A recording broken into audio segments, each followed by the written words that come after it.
Hi, I'm Renee. And I'm Anthony, and we are the channelers, healers, and voices behind Blue Soul Earth. We connect to higher levels of consciousness to bring forth divine energies, to teach ancient wisdom, and to heal. These energies that we access from higher dimensions largely consist of the ascended masters that humanity across cultures know really well. They are many, but they speak collectively as one voice. And for the sake of simplicity, we simply call them our spirit team. And how we channel as a couple is quite unique. Divine energies come through Renee's crown chakra, through her solar plexus, and into my solar plexus chakra, through my crown chakra, and back up. And it forms a three-dimensional triangle, which is used to teach and to heal. Now these energies flow back and forth, a bit like an infinity eight. And the symbolism behind why and how this happens is pretty profound. It's accessing divine feminine energies and divine masculine energies and weaving them together as one energy to teach and to heal. Now, for our Blue Soul Wisdom series, we're actually going to be channeling different topics in roughly 10 to 15 minute segments. So if you're just starting out on your spiritual journey, or if you'd simply like to access higher levels of consciousness, or you would like to take your healing practice to the next level, then join us. Thank you. Hi, I'm Anthony. And I'm Renee. And we're here today to explore what is life and what is death really. One of my favorite authors and teachers on Buddhism of all times is Pema Chodron. I've read this book probably 6 times, When Things Fall Apart, and it may seem like an appropriate title for what we are experiencing right now with the coronavirus and everything that has been hitting our society on a global scale right now. We're going to bring forth and channel our guides in a moment here and see how they relate the information to Pema's work and some of the insights that we can glean from her excerpts throughout the book. Sounds good. So while Anthony connects and brings our guides forth, I thought I would read just a few things from her book. She says, things falling apart is a kind of testing and also a kind of healing.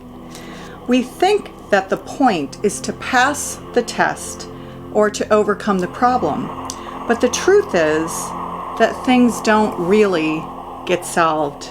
They come together and then they fall apart again. Then they come together and they fall apart again. And those of you who have gone through tragedies in your life, you know exactly what I'm talking about, whether it's a loss of a loved one or a job, or anything that's tragic and very disruptive. The healing part, she asserts, comes from letting there be room for all of this to happen in all of the messiness of humanity that there is, room for grief, for relief, for misery, and for joy.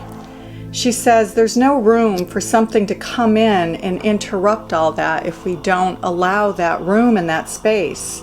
We are simply killing the moment by controlling our experience. From an awakened perspective, trying to tie up all the loose ends and finally get it together is actually death. In other words, there is something aggressive about the approach to life, trying to flatten it all out, all the rough spots and the imperfections, into something that we glean to be a nice and smooth ride.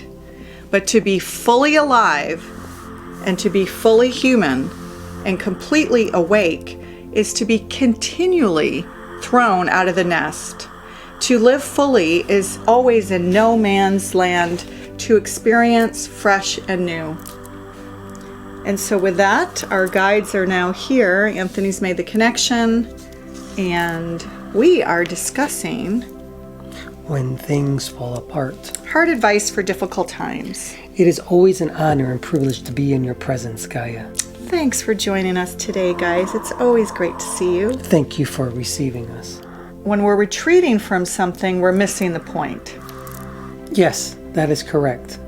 It is nothing more than a resistance from learning, a resistance from growing, a resistance from evolving. Yes, elsewhere in the book, she says something along the lines of, when we resist, it just persists and gets stronger and stronger.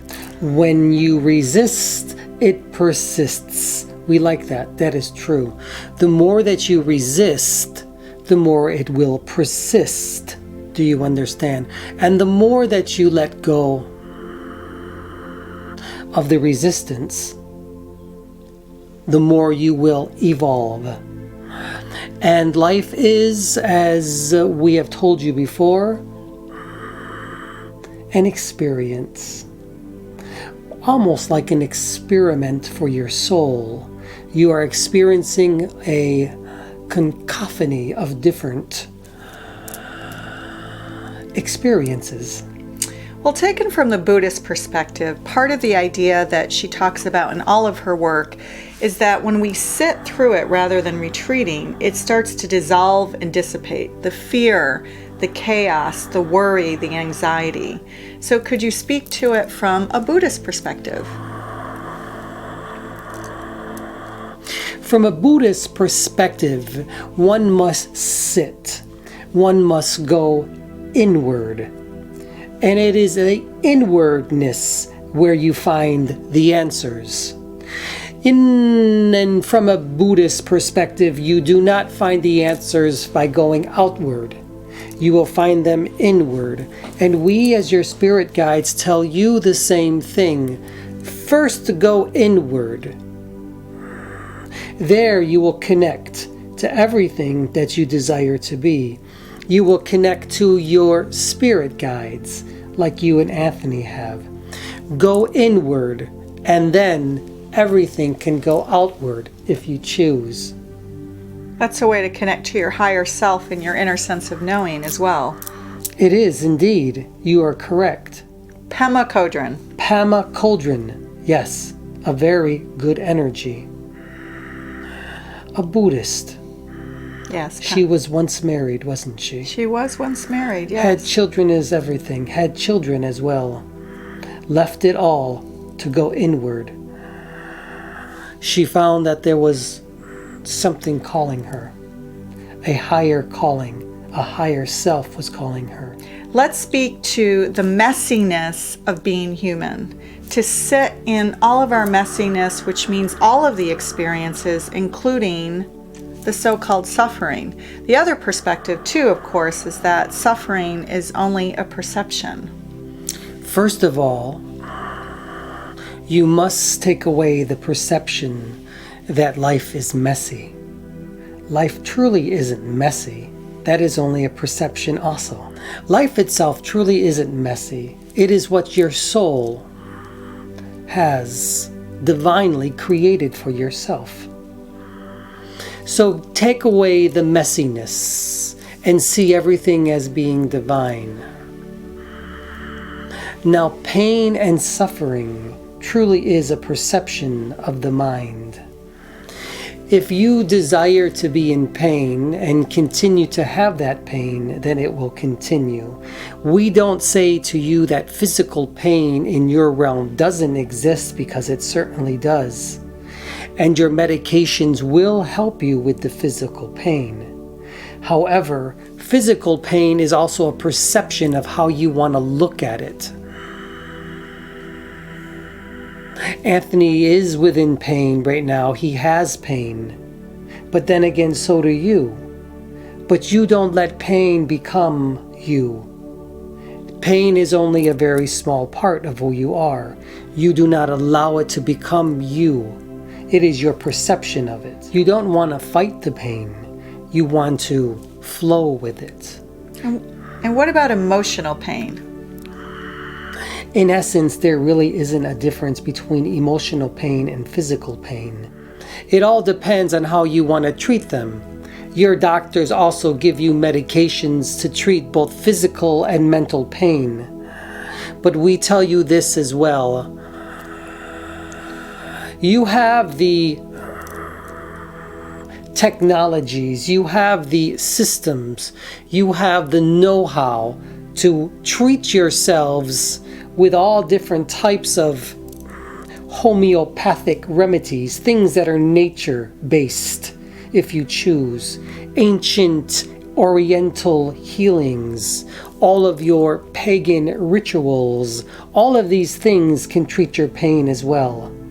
It all depends on the path that you wish to choose. We choose or suggest that you open up to both your spiritual and the physical realms and combine them together to treat your pain, the emotional one and the physical. Call upon spirit to assist you. Don't only treat your pain with what is physical to you, but treat it also with that which is spiritual. So give people practical suggestions on things that they can do to alleviate that emotional pain without retreating from it. So sitting with it, becoming it, and allowing to work with the energy and working with the energy so that it's in flow and you can come to live with that emotional and physical pain. We will give you a few examples of things that you can do that your humanity understands very well. First of all, try not to take so many medications.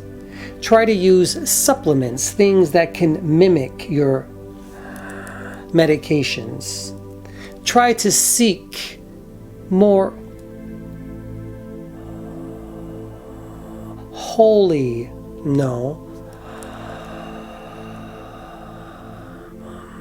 doctors who take a natural approach. Naturopaths. Yes, to healing. Seek out those that do acupuncture. That's those that do acupressure, those that do massage. Osteopaths are also very good. You have a great deal of energy healers. Qigong is another form. Any type of meditation as well. Guided meditations, sitting meditations. You have your humanity has an incredible abundance of healers in diverse ways. You only need to seek them. But in order to do that, you must open up first. You must let go of the resistance and stop seeing things as being so messy all the time. Pain and suffering are nothing more than perceptions of your own reality. We're again not saying that it doesn't exist, but you make it persist on the way you see things, the way you view your lives. And also the way we focus on it. Correct. Do not focus upon the pain, but focus upon the well-being. See yourselves as you truly are, light and love. There's also a really great meditation with seeing your pain in a ball of light and seeing how big the pain is initially in this ball, and then imagining it getting smaller and smaller as it gets further and further away from you, and moving it out into the cosmos. That is good. That is a visualization type of meditation. It is. Visualizations are great for this. That's one technique that we've used. Do you have any other techniques that might be useful? Yes. Any type of energy healing as well. Move the ka, move the chi around in your body. Reiki would be great for that. Reiki is a wonderful way to move chi as well. You see, humanity has a variety of ways, and there will be even more as time goes on. Craniosacral work as well. Of course. Sacred discs, sacred stones, sacred smells, sacred music. These are all things that help heal your body in a more natural and a more spiritual way. But we do not tell you not to go to your doctors, for they too are great healers as well. But take both and combine them together and as one energy. Is that good? Thanks, guys. Thank you for having us. Thanks for being here. We will take leave now. Okay. We wish to thank you, Gaia. We wish to thank Anthony for having us come, and to all of those who are watching this. Thank you. As we like to say, Om Shanti Shanti. Om Shanti Shanti. We are leaving now, and Anthony will be back momentarily, but thanks for joining us. And if you have any questions on any of this or want us to talk about other books, other topics, let us know. We'd love to hear your feedback. And Anthony's back.